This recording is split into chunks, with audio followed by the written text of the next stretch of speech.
Thank you very much, Madam Deputy Speaker. Lancashire has been hit incredibly hard by COVID-19, and Burnley particularly so. Our case rate is amongst the highest in Lancashire, and our economy is hurting. But we're also a hardy bunch.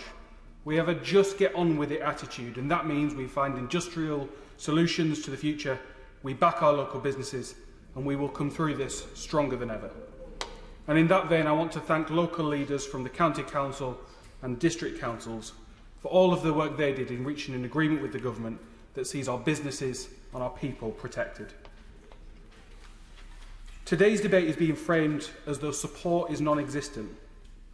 But at every stage of this pandemic, the government has provided whatever support has been necessary. That's not because of those playing party politics.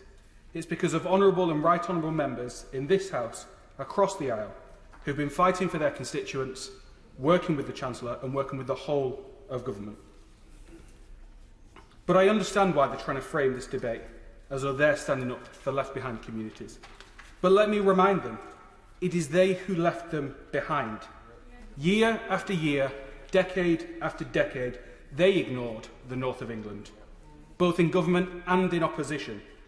That's why I sit here, because I promised to never again allow Burnley and Padiham, Westhorn and Clividger, Hapton and Dunwichshire to languish as they allowed.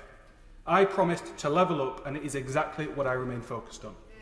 And yes, that includes when it comes to managing the COVID-19 outbreak.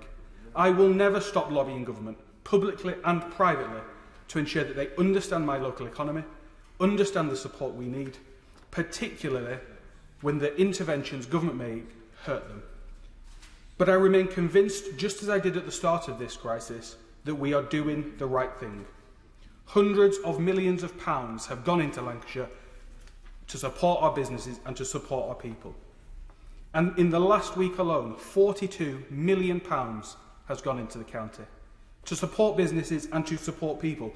That will support the landlord and the landlady of the village pub, the entrepreneur who started the new business only a matter of weeks ago, and another £12 million to support the public health response. So I say to all the businesses in Burnley, I am here to lobby for you. And I say to the government, the support we've got in place is welcome and essential, but I will never stop lobbying on behalf of the businesses that create the jobs that local residents in Burnley rely on. Jeff Smith.